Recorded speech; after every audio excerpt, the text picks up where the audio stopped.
Yay! PUBG is back! Oh sorry, it's not PUBG, it's Battleground India.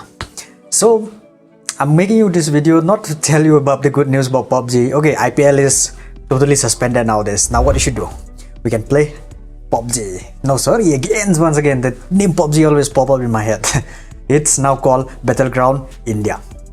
Okay, but have you ever come across this question? Why did the government ban it first in the first place?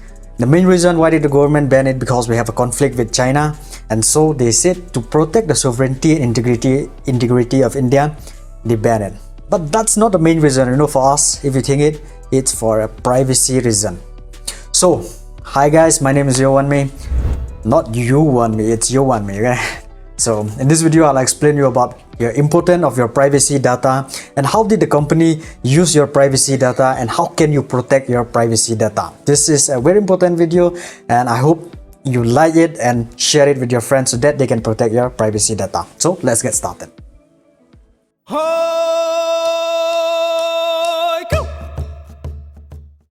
Now you might say like, yeah, what is the need to protect our personal data? Well, let me explain you in here. See, there is an incident which happened in Andhra Pradesh. Like the personal information of those people who are buying Viagra from a government-based store from an unsecure website. Their personal information like their name, their contact number got leaked out. These are all personal information, right? You don't want those information to get leaked out. Now, what if you are making an online transaction and your account detail got leaked out? Like your account number, your ATM detail and everything. What if this information got leaked out and this information of yours might be in the hand of someone who are trying to scam you? So you might end up losing your money, right? You might end up in some fraudulent activities or in some kind of spam. So that's why we need to protect our personal information, our privacy data. Now you might ask the question, how did this company or something or an application or a website get our information? Now, you see, the first thing is, whenever you install an app, you might see this kind of installation process, right? Allow this app to access your gallery, allow this app to access your mic and everything. And you, without reading the terms and policy of those application, you'll just allow and go on. Done. So this information, you are only giving it. So they store this information in there. And even from the website also, some kind of that sort will happen. Now this is also one of the primary reasons how did they get your data. Okay, this is scam message. See, this kind of message you might have seen, you might have got and someone might have forwarded it to you also. Now okay, you think you will get this 50 GB of data. You'll click on that link and after clicking on that link, they will carry you to some website and then they'll ask your personal information like your phone number, contact detail and everything. And after that, they'll ask you to share this message to 20 people or 50 people so that you'll get this 50 GB data. But कुछ मिला वहाँ से after you share this message? हाँ? Share करने के बाद कुछ मिला वहाँ पे? कुछ भी नहीं मिला ना, तो share क्यों कर रहा है तुम लोग? Why did you share it? So, now, here how did they get your data? The thing. See, you already provide your personal information, like your contact detail and your phone number and everything. Now, those contact detail, they will store it. Now, okay, they have stored your data. तो उन लोग क्या करेगा वो data से? What would they do with that data? Yes, they might sell it. Okay, they might sell it. Now, who are the company who will buy those data? There are so many fraudulent company who will buy those data and they'll use that data to scam you. How? I don't know, have you ever experienced this or not, but I have experienced it, but don't worry, I have not lost my money. See, I have got a message and then in those messages, they say you have won a lottery or something of that sort, or you have won a motor vehicle or something of that sort. And then what did they say? Once you contact them, they'll ask you to pay the registration fees.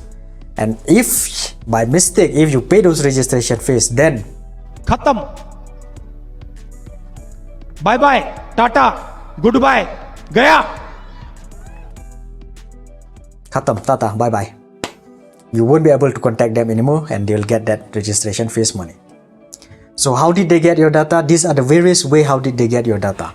So be very careful with such kind of message and don't ever forward such kind of message if you have ever got it. This is one of the tips. Okay. The first thing to protect our privacy data is to have a strong data protection law. But in India, what do we have? The new information technology rule. It is not implemented yet. but these are the rules that we have. Okay, I'll explain to you about this rule in the next video of mine, of why this rule is so controversial. In India, they will try to link even our hair with the Aadhaar. हमारा बाल से भी इन लोग आधार से link करवाना चाहता है. Okay, I'm just kidding, yes. But they don't know how secure is that Aadhaar.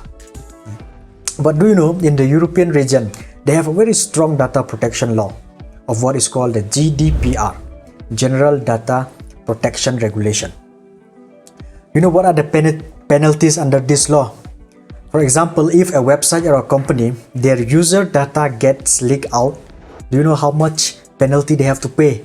20 million euro, or approximately 178 crore, or 4% of their global revenue.